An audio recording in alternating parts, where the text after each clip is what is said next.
session of the CIS Internet Institute. I see a couple of people are still missing, but I'm hoping they'll arrive shortly. I have the great pleasure of introducing our next speaker, and I hope I don't violate the way his name is said. Ananth Guruswamy. He's from Amnesty International. He's the director there currently, and previously he was with Greenpeace and helped form it into the great NGO it is today. So please, Mr. Guruswamy.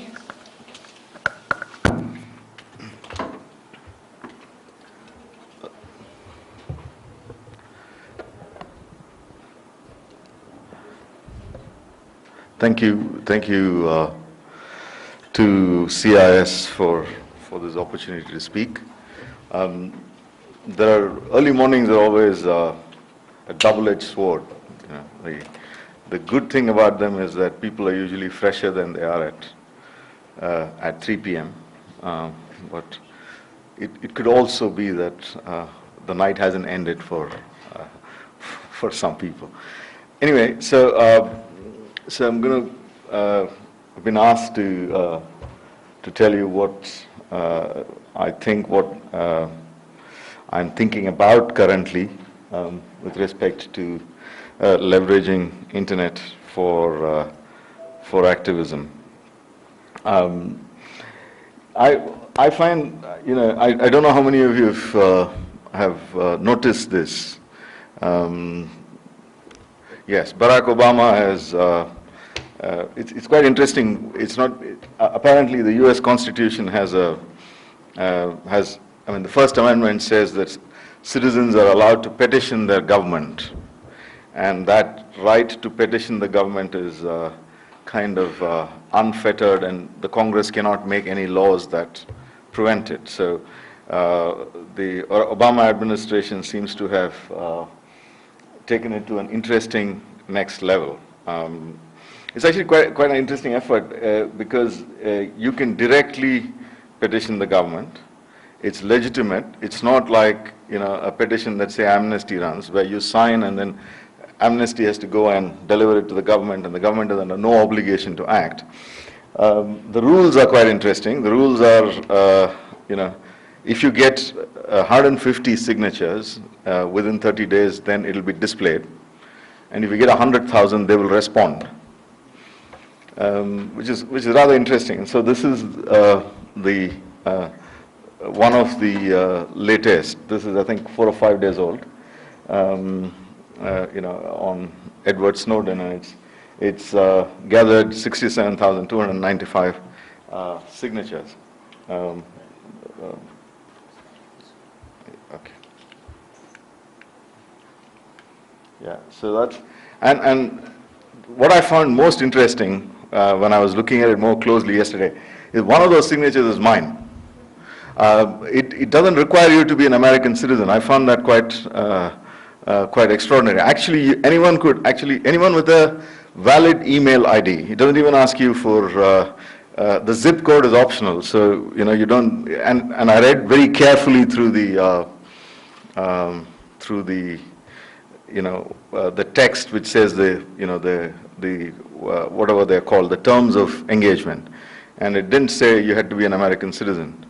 So I guess if 100,000 people, you know, somebody started a petition and 100,000 people signed it on saying close Guantanamo, Obama will have to respond. What the response would be is fairly predictable, but it's still interesting to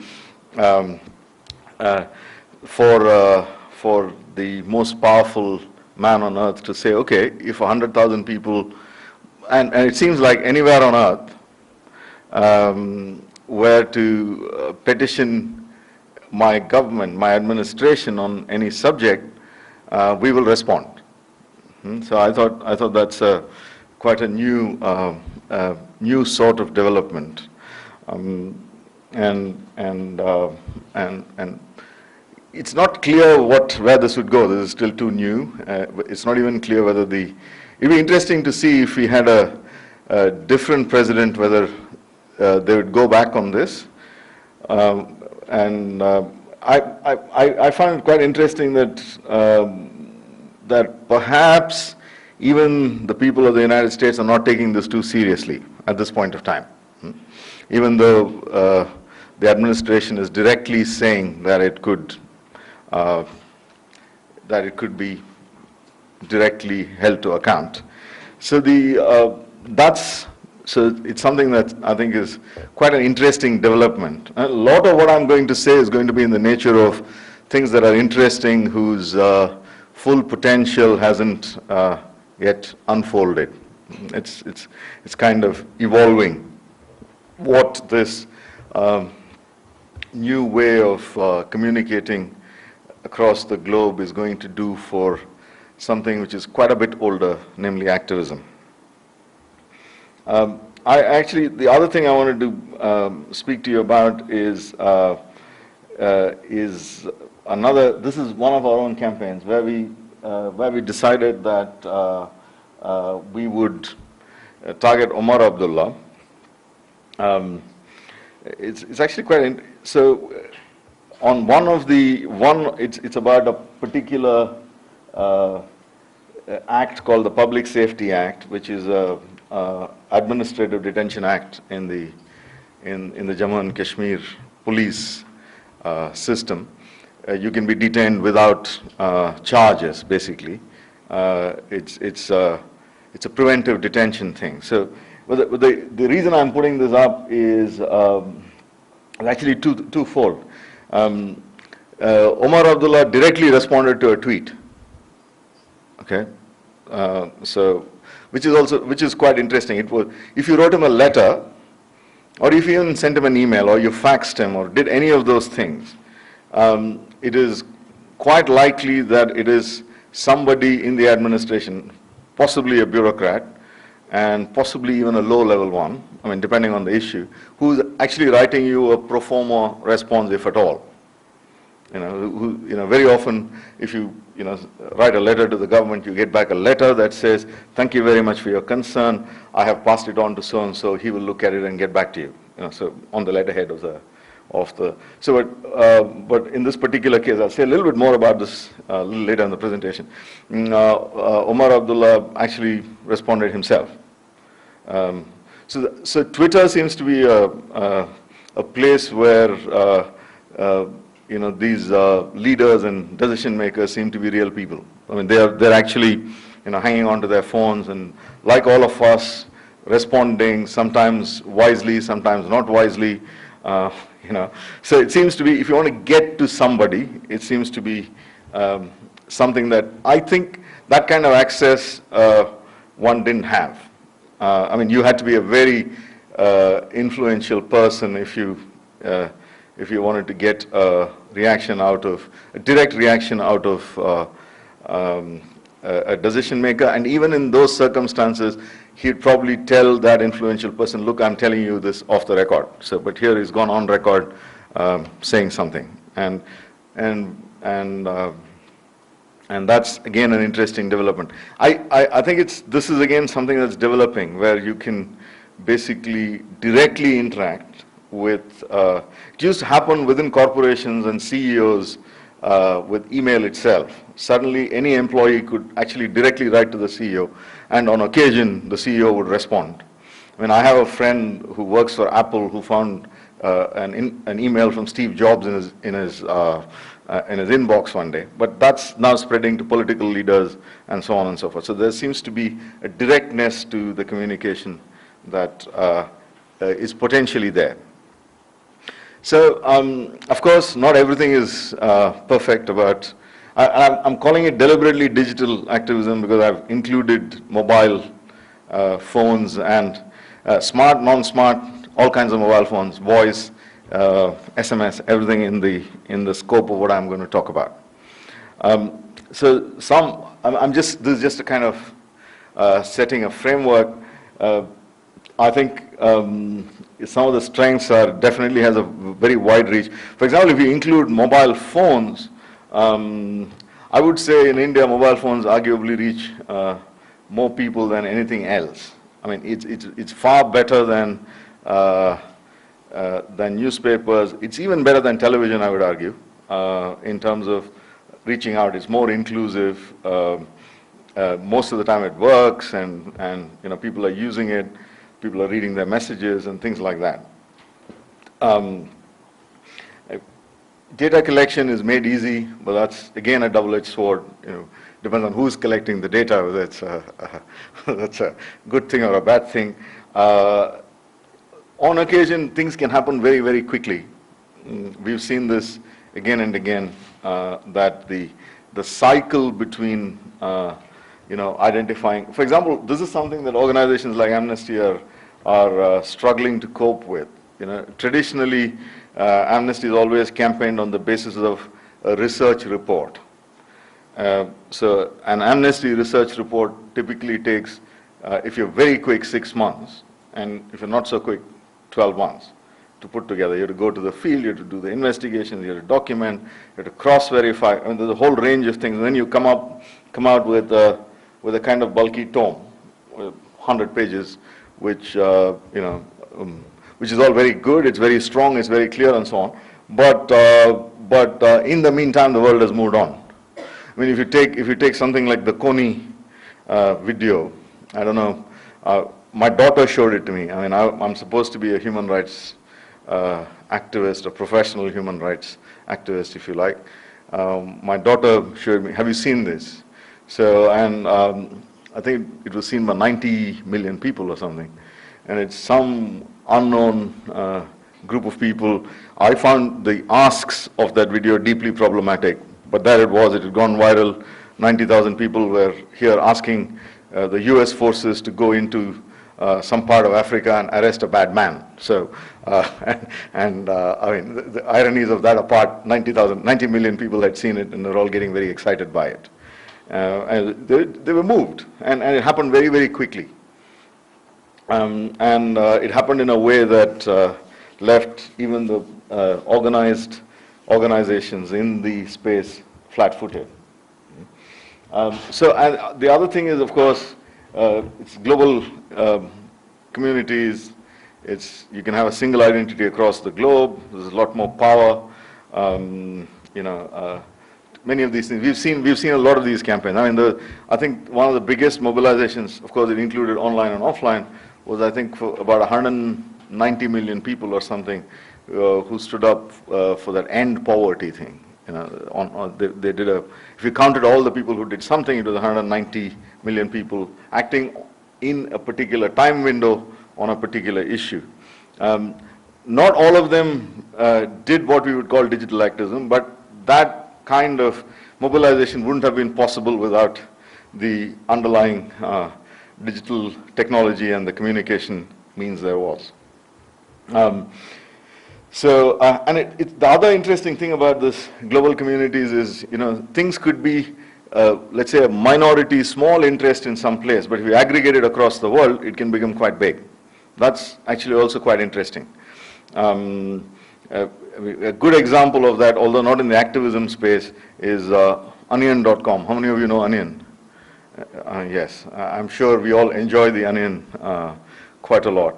Onion used to be a struggling publication in the United States. They used to have a printed edition that barely kept itself going. And now, with suddenly a global audience, it's booming. I mean, it's a thriving enterprise in black humor, black political humor, if I put it that way. So I think today there are about 10 million people who read the Onion regularly. They're spread across the world. So from being, because of the restrictions of geography being something that didn't really have much space, it's suddenly become a huge phenomenon. I think the links between local and global have also got strengthened in some ways. People can see the connections much more easily. You can see more and more those kinds of actions. You switch off your light on a particular day and everybody else is doing it, cities are doing it, and so on and so forth, and you create this kind of earth hour. That kind of thing is possible. Of course, the likes of us can raise money much more easily. the weakness, it has some, weakness is that popularity can be mistaken for significance. Something may actually not be terribly significant, but it could be either because of the way it's put together or because it catches a certain mindset. It could get hugely popular and receive a lot of attention, but it could be completely a red herring. It need not be significant at all. And it's quite interesting that, what is this doing to traditional real protests? I think that's more a threat rather than a weakness. I mean, I think it's in the wrong place. We are afraid or we are worried about, will standing up merely mean, clicking or taking a photograph of yourself and uploading it somewhere, or, any of those things? Will it mean anything more than that?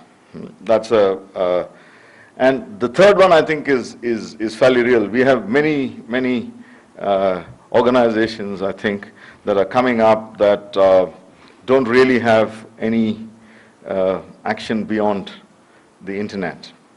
They're quite interesting. We'll discuss some of them in. And the last thing I want to say is that if you have to actually go somewhere and attend a meeting, let's say, yeah, I mean, yes, you might be doing it because you'll feel good at the end of it, but it's still, there's a certain level of investment there is. But if you just, very often you can click or you can do something very simple, and you can.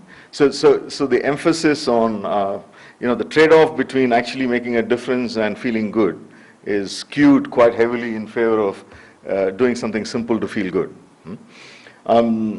Again, actually, this is more, how does one say, more pessimistic about internet activism than I personally am. I think if you take the Indian freedom movement, for example, I think the genius of Gandhi was that he was able to suggest to people something that everybody could do. Don't go to work. And of course, he would happily and famously add, stay home, fast and pray. Yes, but the simple act was don't go to work. It was something that everybody could do. I mean, so it made participation much easier.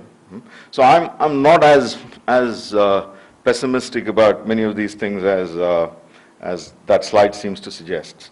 For me, the big opportunities exist in the interface between what we will call online and offline. How does one use these new tools to do very creative, actually powerful things in both the real and the cyber world. Again, I think the distinction between real and cyber is also, I think, not so straightforward. Because I think anything that affects the mind, we should take as real. I mean, if you want somebody, let's say the purpose of activism is to get the government of India to enact a law on marital rape, let's say, right? So anything that affects the mind of the decision maker is real.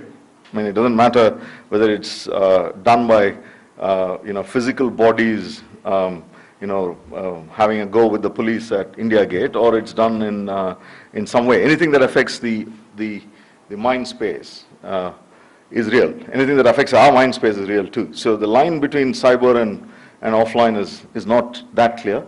But having said that, it's that intersection that's quite interesting. I already spoke about reaching officials. Of course, there are some big threats. The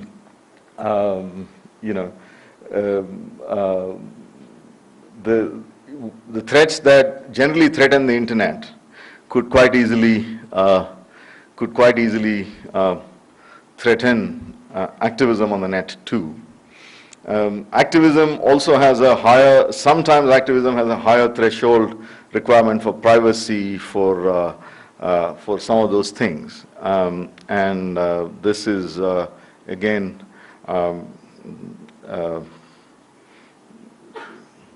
something that we should bear in mind. I must confess, I don't quite know what the third bullet point is. I mean, I got a young intern to put it together. I ran my eyes over it, and it's not clear what that means. Huh? Okay.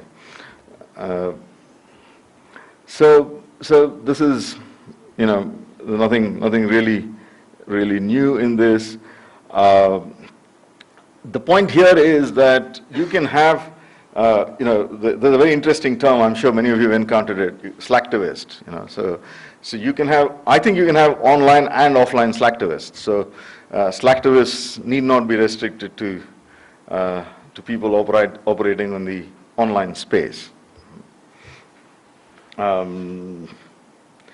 It could be that, you know, you do things, I mean, like, which look like they are not, you know, clicking, like wearing a badge or wearing that Live Strong armband or any of those things. But it could very easily amount to the same sort of thing. I mean, you can have a button on your shirt or your Facebook status. They probably do the same, have the same effect. So I thought I'd look at some of the tools that we have, and you know, kind of put them into some kind of a SWOT analysis, partly to differentiate between them as well. Not all tools do all things. I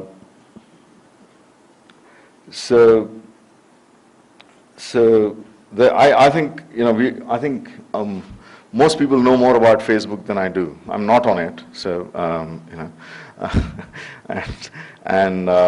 but I'm a very avid watcher of developments on Facebook.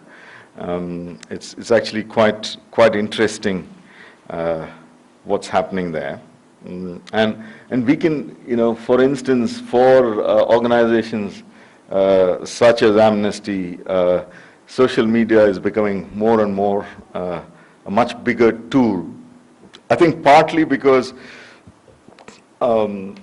people themselves are moving away from emails as the fundamental way of communicating. When I have a 20-year-old daughter, she doesn't read my emails. I know for sure she doesn't read my emails. And I can't leave her a Facebook post because I don't have a Facebook account. So I'm restricted to what's happening with her. Yes, so she definitely reads text messages I send her via WhatsApp. So there is definitely a shift towards tools like Facebook, which I think very interestingly span the space between who you are and what you do. You know, it creates a sense of belonging. It creates a sense of many things that you know, let's say offline activism used to do. You know, you belong to something. You know, you belong to this environmental club. You belong to this women's group. You belong to the Rotary Club. I mean, you know, the kind of identity and belonging and the affirmations and the satisfaction one got from that. You know, I think social media, particularly Facebook, tries to replicate and does so quite successfully, with, of course, the additional benefits that you can stay in touch with the same people wherever you are in the world. The question, of course, is, does this, you know, if you did belong to a real nature club that actually, you know, cleaned up Cubbon Park. I'm just picking an example. There are people who are cleaning Cubbon Park every Sunday. Cubbon Park is one of the bigger parks in this wonderful city of ours. So there are people who, you know, volunteers who gather every Sunday and spend 4 hours picking up the trash after, you know, the hordes that visit it on Friday and leave their plastic bags and so on and so forth. So if you belong to such a club, of course you would bond with all the others. You'd have a sense of identity, a sense of belonging, a sense, you know, how does one say, even a chip on the shoulder and a little bit of a moral superiority. I think all of it is justified if you're willing to spend 4 hours, picking up trash in Kaban Park. So the question is, I think you can get the same, kind of the same psychological satisfaction by belonging to a Green Bangalore Facebook group, I suspect. And the thing is that, of course, let's say if it has, there are 15 people who are hanging around in Kavan Park cleaning it, you probably have 150,000 people on this group. And it is very likely that groups of 15 of them here and there are doing very useful things. But the question is, I think the jury is still out in the sense of whether this actually translates into action, or is it a means of escape? But I would honestly say the jury is out. I think there's quite a lot of evidence to say that real action has come out of things like this. I think the key distinction is, if we thought of this as end in itself, then that's a problem. I mean, if for example, we started measuring our success, let's say as Amnesty, in terms of the number of Facebook likes we have, that's a problem. But if we used it as a real means of organizing, as many people have done, as people during the Arab Spring have done, or anywhere else, then I think it's quite an interesting development. Again, the other thing I wanted to quickly refer to is this India Against Corruption. They have what they're calling a million against corruption. I don't know, is that they have 1 million likes on Facebook. But I think they had quite a right to call it 1 million, because I think they had more than 1 million active supporters, and they used mobile phones very effectively. It was fascinating to see how many actual protests happened across the country during that time. It was absolutely fascinating for me to see, software professionals in Bangalore who normally wouldn't be seen, within several miles of a protest, organizing themselves and walking the streets. It was quite extraordinary to see. So the 1 million likes on Facebook is not such a bad thing to have, and it doesn't always mean it is hollow, but one has to actually think a little bit carefully about what it all means. So then to the next interesting thing. Twitter is, I think Twitter, for me, the biggest attraction of Twitter is that you can reach decision makers quite directly, and it's widely inclusive. I'll give you a humorous sort of aside, but with a point. My partner is a activist. She works against genetically modified crops, works on sustainable agriculture, and so on and so forth. So recently they were,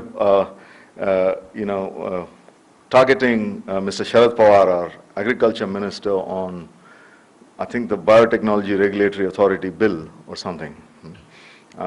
So they were all, I mean, one morning I found, when I was out of bed, I found her already on her computer, and tweeting away. I mean, there were sort of dozens of people tweeting and, retweeted and all that. And then finally, I think someone very high up in the national conference responded. I mean, something happened. They were all very happy. And the interesting thing was, all this over 3 hours. So in the morning, high excitement between 7 and 10, and they got a reaction from this thing. So high energy, hundreds of people across the country doing nothing else for 3-4 hours. It's all brilliant. But what was very interesting was some of the farmer leaders in their coalition actually got very excited by Twitter. So one of them said, "Will you please teach us all to twit?" Okay, so I mean, so we all want to learn how to twit. I mean, it's in English it sounds sort of funny, but the enthusiasm for it was real. Several farmer leaders who saw this 3-4 hour circus from across the country were quite excited about twitting. Yeah, so what I'm trying to say is that the lines between what we think is good activism, what we think is slacktivism, et cetera, are not so clear, not so rigid.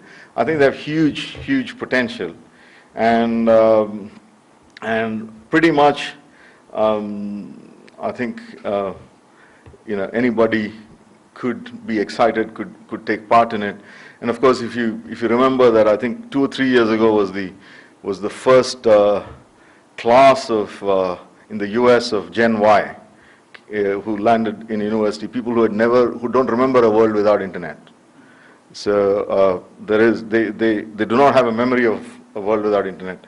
My daughter definitely doesn't have a real clear memory of a world without cell phones. Of course, I have a memory of a world where you had a telephone in the post office, where you go and you went and called somebody. But so these memories, and with them the idea that there is offline and online, will also disappear. That's just the way life is, and I think that's not such a bad thing when it comes to activism. So this is a less used tool, but it has this. It is quite interesting in that it allows people to geographically tag events. So it allows you to connect people to real events. So if you say you're on Foursquare and you say I'm interested in human rights issues, we could tell you about quite easily about an exhibition that's happening there, a talk that's happening here, a protest that's happening there. So it's possible to many of these tools are available. I mean, this is just nothing but putting another layer of geographical information onto things. But again, I think it's quite interesting to see how these tools can be used and are being used, and I think they can add some real value to making people more active, making people stand up. This is now just moving on a little bit. I think Change.org is a very interesting pioneer in something, which is that you don't need an organization like us anymore. Oh, that's the claim anyway. So you want to do something about Chanchal Paswan, who's an acid attack victim in Patna. There you go. So you can create that petition. It's actually, if you look at that number up there, it's not at all unimpressive. It's 70,000 plus signatures that have been gathered on this petition by somebody who started it, and Change.org is merely a tool, a platform, if you like. So I have seen on Change.org some really funny petitions. There's a kid in Sri Lanka who put up a petition asking that his A-level papers be reevaluated, and he had 12 signatures on it. So you do get these amusing things, but in essence, people are saying, it's a kind of radical democracy, if you like. You say, okay, here's something I want to change. So I don't need anybody. I go up and I put it, and some of us have hundreds of friends on Facebook, so it's very easy to viralize it that way. Some of us have hundreds of followers on Twitter, and so on and so forth. The interesting thing with the change models, change is growing hugely across the world. To me, it shows that there are people want to do these things. All of us are in some sense, sorry to put it in a slightly extreme way, all of us are somewhat seething with discontent, I think. There are things that we all want to change. And, and we do not necessarily have the patience anymore for either, more long-term democratic processes at one level, or even organizations that used to do this, still do this, of course. So the interesting thing for me is that the change model, I'll speak a little bit about it later. The change model is being copied by Awaz, by Greenpeace. So Greenpeace India recently launched a Greenpeace X, like TEDx. Yeah, a self-organized, thing, right? So, and Greenpeace X had an immediate big success. It's actually quite interesting. It's an issue that probably Greenpeace wouldn't have picked up, but it was very interested in the success of. NDTV recently had I think I have a slide on it. Let me just see if I find it.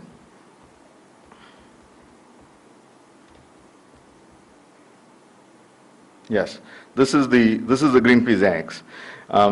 There's and of course, ours is also has gone the same way. So you can start a community petition on ours.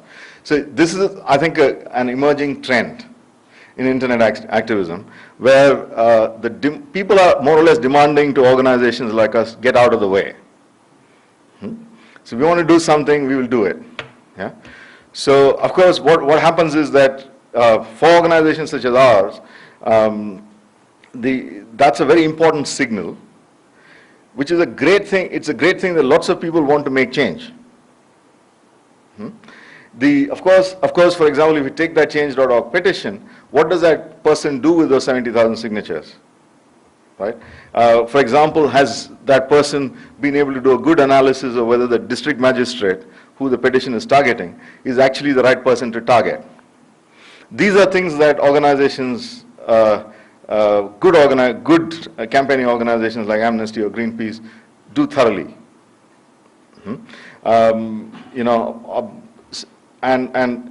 But the point is that if people actually want to do things on their own, the challenge for organizations such as ours is to prove to people that we have a value to add, that there's something we are bringing to this, like, for example, a good analysis, good research, etc., which adds to their ability to have success.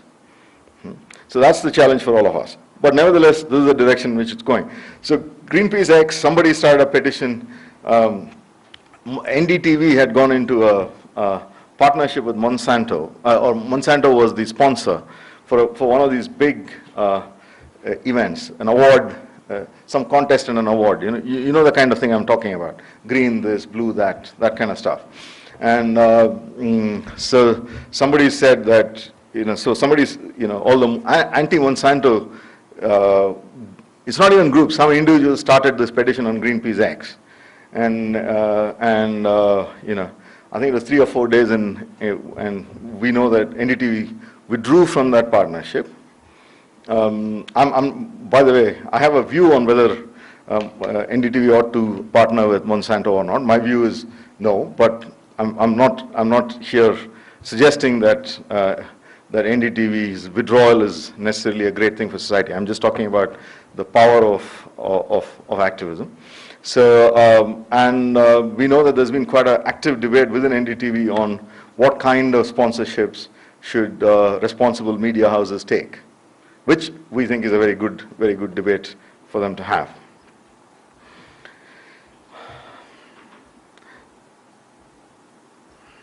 Yes.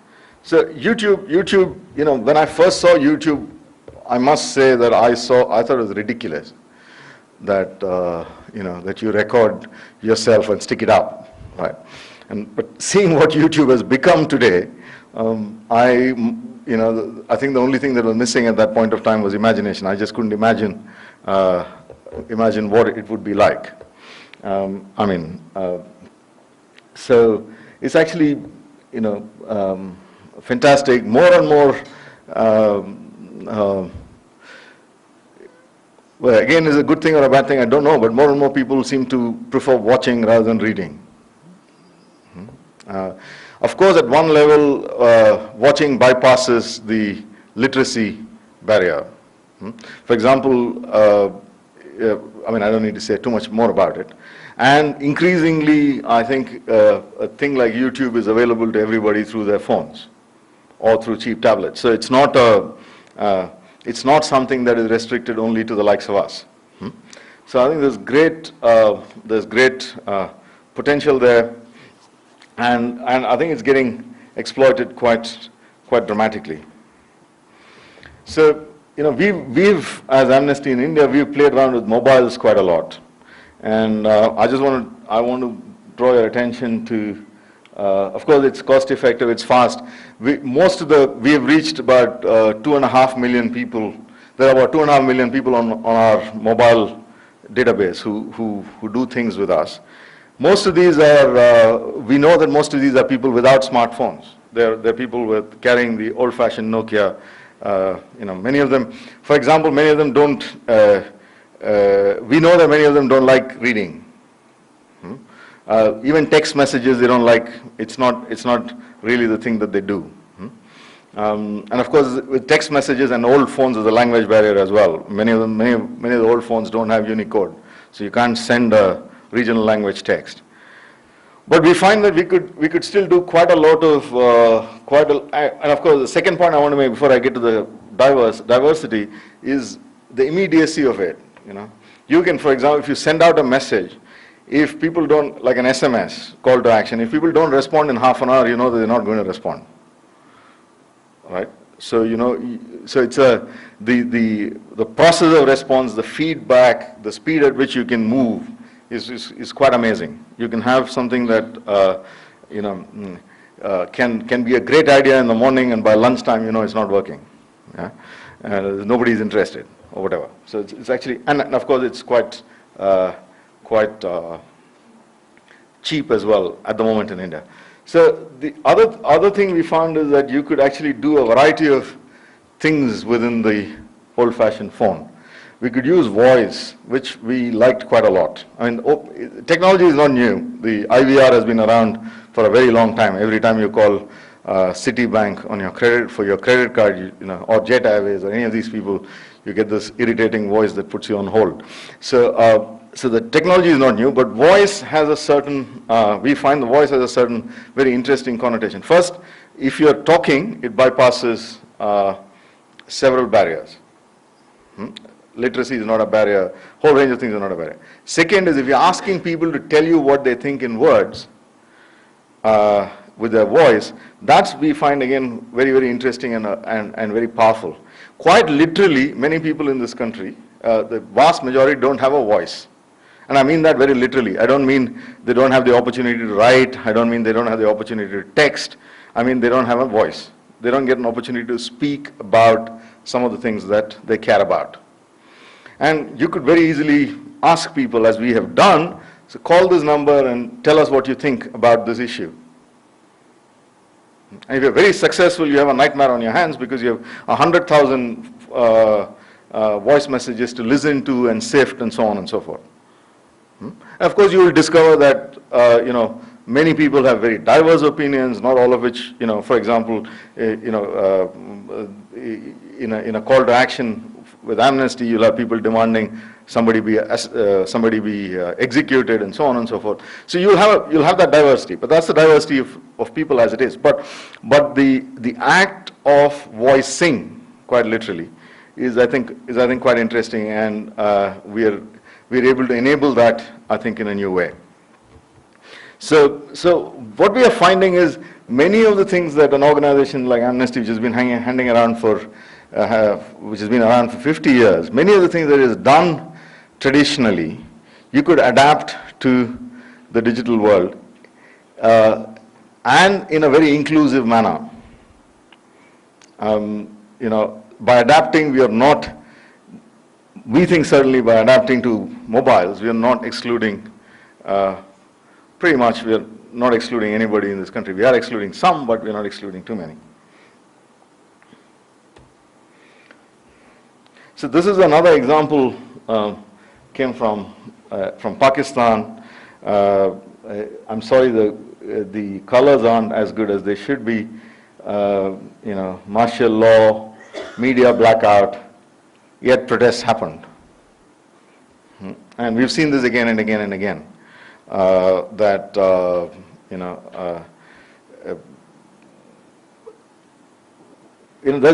a kind of an arms race going on, right, at this point of time, where the evolution of freedoms on the internet is being matched by an evolution of mechanisms to monitor. I mean, it's an arms race. You invent something new. I mean, I was talking to a friend in Greenpeace yesterday, who's very, very concerned about this Snowden thing, and I mean, what we learned from his revelations. So she said, we should, so I was asking, so, what the hell, we should be doing something ourselves, not Gmail, and so on and so forth. So asking, what's the chance that an organization like Greenpeace will be able to run a secure service in the light of the kind of arsenal that the government of the United States of America is able to put together? And then, of course, we very quickly got into a technical conversation that I didn't understand. But the point is, I think there is a very interesting arms race. I think the great thing is it's an arms race. It's in the sense that the ability to communicate, to organize ourselves, to protest, to do various things, in spite of censorship, the ability is still there. And of course, one of the threats is that we could have a huge crackdown. But still the ability is there, and I think the cyber activists at this point of time are keeping reasonably good pace with these developments. In fact, I was very impressed by what comes out of China actually, in terms of information, videos, people shooting stuff, getting it out somehow. I think, for instance, how eviction of inconvenient slums is done in China, for example. There's been fantastic private, amateur videos that have come out of China, which has embarrassed the Chinese government no end. So I remain very, very enthusiastic. I mean, this is the Omar Abdullah thing that I was speaking about. So he said that he's looking at the case and will decide in the next couple of days, and it actually happened. The boy got freed. Right. So just a little bit about what kind of a strategy one needs to use on social media before I stop. I think these are standard questions that you would ask when you're planning any kind of a campaign or any kind of an activity. We need to ask them and answer them clearly about social media as well. In fact, there's quite an interesting recent controversy on the net. I think it was UNICEF in Sweden, if I was not mistaken, which actually put out big ads which said that liking us on Facebook is not going to get that cataract operation done. Not UNICEF. Yes, it was UNICEF, sorry. Or is not going to get that kid to school or something like that, okay? But $10 would, I mean, right? So, it created quite a stir in the internet activism community, because many people said UNICEF completely misunderstands the value of a like, and then somebody evaluated that the actual value of a like is $11.87, and so on and so forth. So anyway, so the point is, I think there is no such thing as a perfect tool and a perfect campaign for all circumstances. So you really have to ask, what is it that you want to achieve? And then, use your good understanding of the tools out there to see how best you can act. Because I think questions like, is online activism good? Is it as good as offline activism? Et cetera, I think are fairly meaningless questions. So I think they're good in some contexts. For example, in Kashmir, Facebook is very big, right? I don't know how many of you know you cannot SMS in Kashmir. I'm not making this up, of course. I'm not that creative, so but you can't SMS in Kashmir. That is if you and you can't buy a prepaid SIM card in Kashmir. There are many interesting things that the great democratic government of India does in the state of Jammu and Kashmir. So Facebook is very big.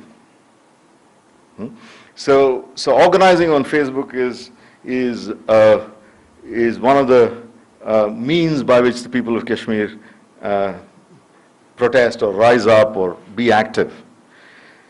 So I would say in that context, it has a far greater value than it will have in Bangalore. So it's a matter of what context we are talking about.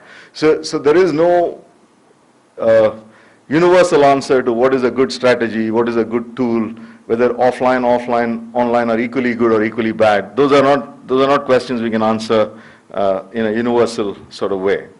It's always courses for horses, horses for courses rather. Yes,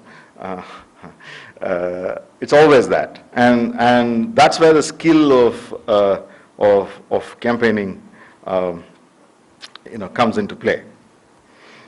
And this is again, actually, this I think in social media and in digital activism is becoming more of a interesting challenge. To what extent, for example, good question is to what extent mobilization and activism is an end in itself? This is for example, within Amnesty is a very, very interesting and important question. Right? Is it all right if, for example, we managed to get the death penalty abolished in India, but we did it because somebody who was very, very close to the Prime Minister managed to convince him, with no, let's say, no mobilization, no opinion building around it? Or is it necessary to go through that process of opinion building? I mean, what Aruna Roy quite rightly calls pre-legislative processes, the processes by which a society kind of discusses, debates, mobilizes, argues before something comes into, something becomes the law, or before that level of change begins to happen. So there are, so this is measuring success is always interesting. And I think this is, again here, one other dimension to this is that the people who are measuring, or people who are pioneers in measurement of any sort, typically tend to be people with the profit motive. They get there before us. So they're measuring all these things. But they have different motivations for their measuring.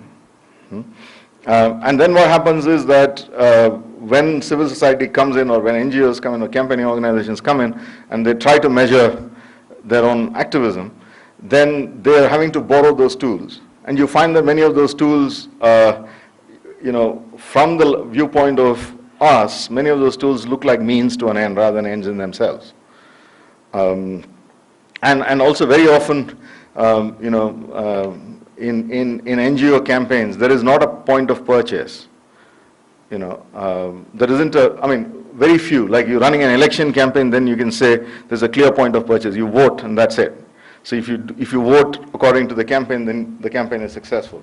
But if you're talking about, for example, declining child sex ratio in the country, there isn't, let's say a clear point of purchase towards which you could drive campaigns. So all metrics that are available are usually built around the assumption that there is a clear point of purchase. So measuring in this particular case becomes quite a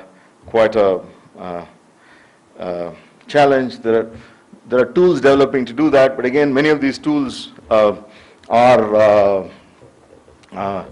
let's say, more useful to commercial organizations than us, but still, they're there. So in conclusion, I think for me the last line is the big thing.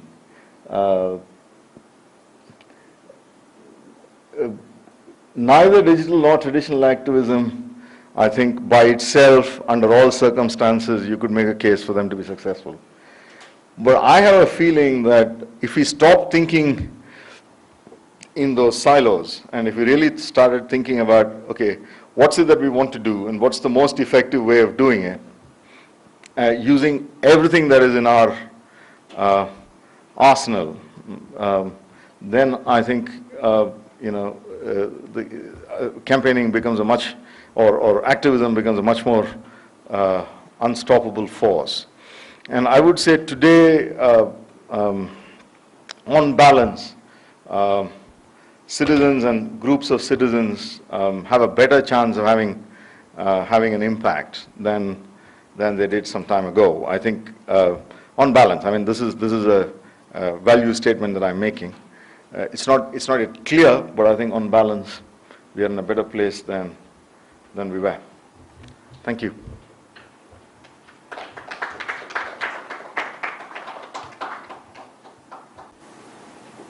Yeah, I'm listening. Sorry. I'm just getting distracted. Yeah, please carry on.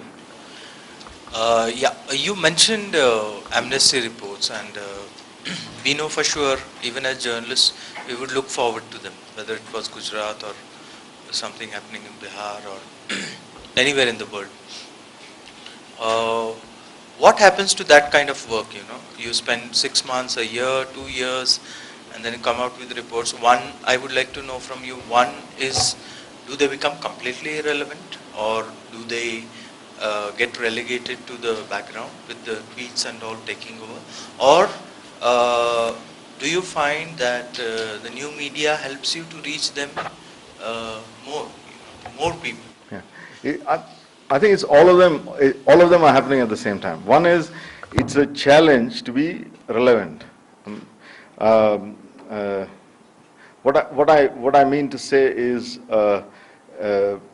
for example, if you want to have good, authentic information coming out of Syria, then it does require, a certain diligence. And I don't think the value of that diligence, in real terms, has diminished at all.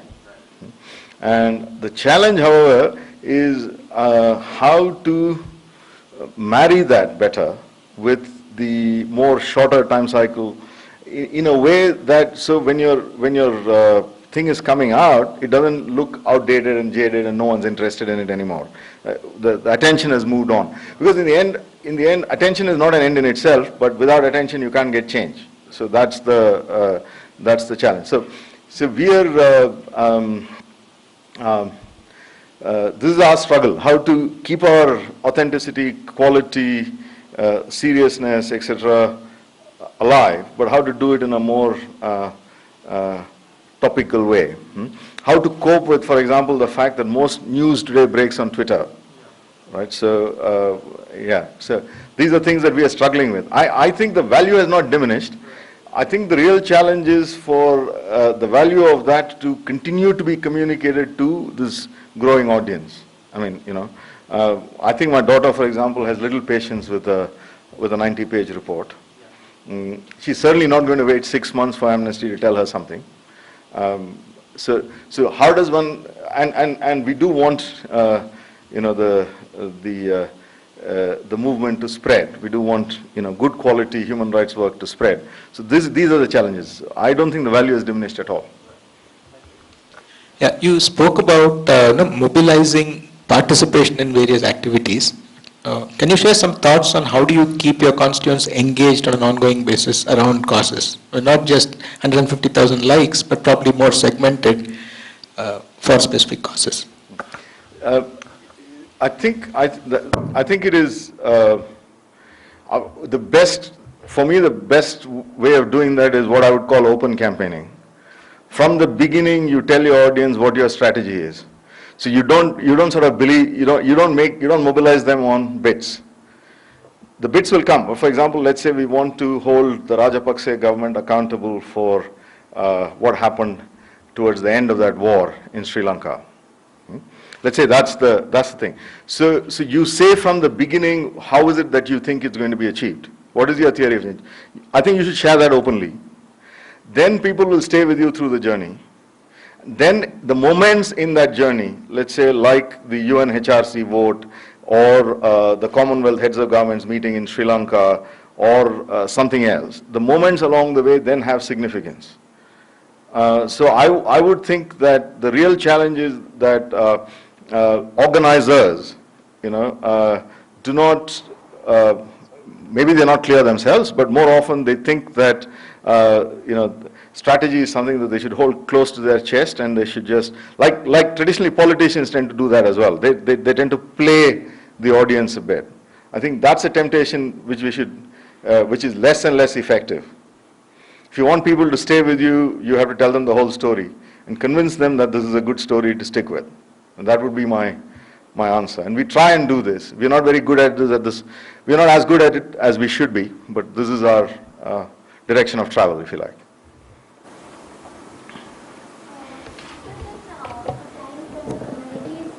A little intimidated about internet as a medium and take longer to connect with it.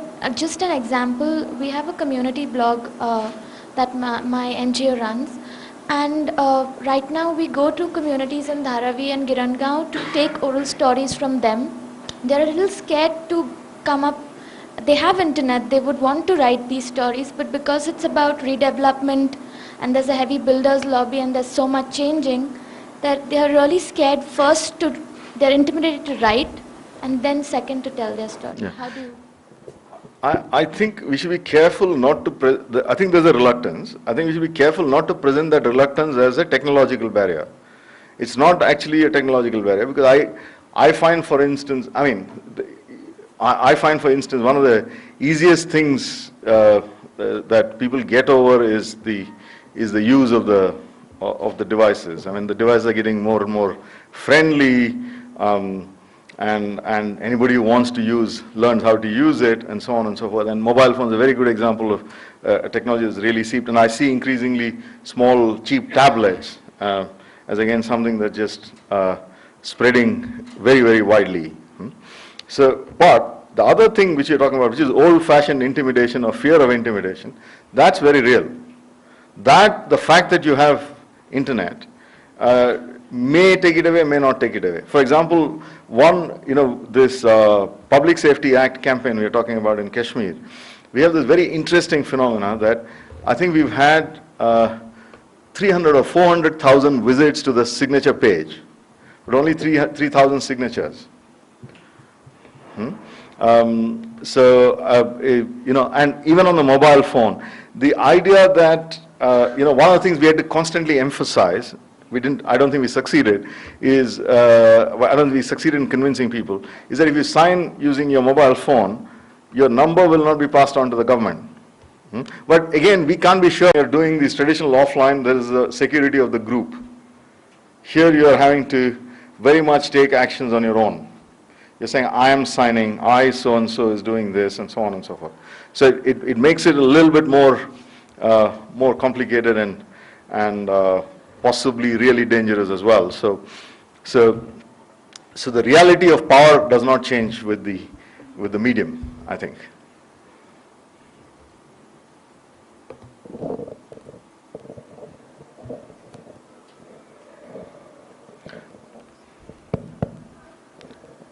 Great. So thank you very much for the opportunity. Okay, thank you. So now the tea break.